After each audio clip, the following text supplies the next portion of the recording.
hearsay exceptions. Even though in evidence law we have this rule against hearsay evidence, actually under many circumstances hearsay evidence would be admissible. Why under certain circumstances hearsay evidence would be admitted? That is because we have many hearsay exceptions. Then we want to examine why we want to create these hearsay exceptions. Mainly, we have two reasons for creating hearsay exceptions. The first one is the need for evidence. We understand when the court is trying to determine what happened in a case, the court wants to have as much evidence as possible. So even though some evidence is hearsay evidence, but the evidence could be valuable evidence, so we do not want to lose those evidence. That is one reason for us to create hearsay exceptions. But the most important one is this second one, that is this circumstantial guarantee of trustworthiness. It is not. We would create this hearsay evidence, hearsay exceptions simply because there is a need for evidence. Because we know why we have this rule against hearsay evidence. That is because we have these four potential sources of unreliability. If a person is making a statement, we know there could be problem with respect to perception, to memory, to narration, and also to sincerity. So that's why we have this rule against hearsay evidence. We want this person who made the statement to come to court so that we could use the three courtroom tools to examine the person's statement. Of course, we remember these three courtroom truth-seeking tools are the witness would take oath, and the witness's demeanor would be observed by the jury, and also the witness would be cross-examined by counsel in court. But that is how we want to expose the potential sources of unreliability. But under certain circumstances, we believe because of the circumstances under which the statement was made, we would have this circumstantial guarantee of trustworthiness. So even though we do not examine the statement with these three courtroom truth-seeking tools, we would believe we can trust these statements to be accurate. So that is what we mean by whenever we have this circumstantial guarantee of trustworthiness, we would create a hearsay exception. So that is the main reason why we would create this hearsay exception, because we believe we would have this circumstantial guarantee of trustworthiness. So even though a statement is not examined by these three courtroom tools, we believe we could still trust this statement to be accurate and reliable. Now let's look at one example of this hearsay exceptions. I think that would demonstrate what we mean by this circumstantial guarantee of trustworthiness. This exception is the exception of a statement against interest. What do we mean by this exception? By this exception, we simply mean if a person made a statement against his own interest, and then anyone who heard the statement may come to court to testify about this statement. What do we mean by a statement against the interest? A person may make a statement against one's monetary interest, against one's property interest, and also against one's penal interest. We believe usually if a statement is not true, a person would not make a statement against his own interest. We all know it is common. Sometimes people may brag about something that is not true. We know that is very common. Maybe the person would say, I have $1 million, even though the person does not have that. But the opposite is not true. Meaning is, usually people would not say something bad about themselves if that is not true. If we think about this human behavior, and I believe we should agree, usually that is the case. And then that is the reason why we created this exception of a statement against the interest. And then let's look at these three types of statement against the interest. The first one is the statement against one's monetary interest. So usually a person would not make a statement against his monetary interest if that is not true. For example, someone, if the person does not owe anyone any money, the person would not go around in campus to say, I owe Adam $500. Usually, people would not do that kind of thing. If you go around to say you owe Adam $500, you would tell everyone about that. And then maybe one day Adam would indeed come to you to ask you to give him $500. If that is not true, we understand no one would make that kind of statement. The same thing. If a person is driving his own car, he certainly would not go around to say the car I'm driving is Adam's car. The person wouldn't do that.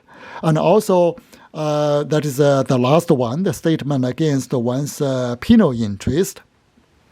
If there was a robbery in a department store last Friday, if the person did not commit that crime, the person would not go around to say, I committed that robbery last Friday. Because if a person would say that, the person could be arrested by the police. The person could get legal trouble for himself. So if that statement is not true, usually no one would make a statement against his penal interest either. So based on this observation, we believe if a person makes a statement against the interest, most likely that statement is true. Because as we discussed, usually if a statement is not true, a person would not make a statement against interest. So based on this observation, we created this exception of a statement against the interest, meaning once again is if a person made a statement against the interest, anyone who heard the statement may come to court to testify, even though that is hearsay. And then that statement would be admissible because we believe we have this circumstantial guarantee of trustworthiness in this regard. So this is the exception of a statement against the interest. And we have another exception that is called admission by party opponent. The exception of a statement against the interest applies only to witnesses. If a person is supposed to be a witness, and then if the person is not available, and if that witness made a statement against the interest, anyone who heard the statement may come to court to testify about that statement. But if we are talking about in a criminal case, if the defendant made a statement, we would not apply this statement against the interest exception. That statement would be admissible under admission by party opponent, because we know in a criminal trial, the defendant would be a party to a legal lawsuit, that is a prosecution. So if the defendant made a statement, and can we admit that statement under one of the hearsay exceptions? The answer is yes. that exception is admission by party opponent. Now let's look at this case. Suppose Simon is on trial for robbery, and Simon actually confesses his crime to the police. He said, I committed that robbery. But later on, he retracts his confession. And then the issue now is, now Simon is on trial. Can the police officer who heard the statement, who heard this confession from Simon, go to court to testify as to Simon's confession? We need to pause and think about this issue a little bit. In this case, Simon made a statement to the police, I committed that robbery. If later on, he would retract the confession, and a police officer would go to court to testify as to Simon's statement to the police, I committed that robbery. We know this testimony of the police officer about this Simon's statement would be hearsay, because Simon made this statement to the police in police station. That is an out-of-court statement. And then we offered this statement for its truth, that Simon committed this crime. We know it is hearsay. But can the police officer testify about this statement? The answer is yes, because we have this exception that is called admission by party opponent. So this, if a defendant made a confession to the police, and then if later the defendant should retract his statement, the police officer could always go to court to testify about this statement. We need to understand this. This admission is defined broadly. It is not, we only have this, that has to be a confession.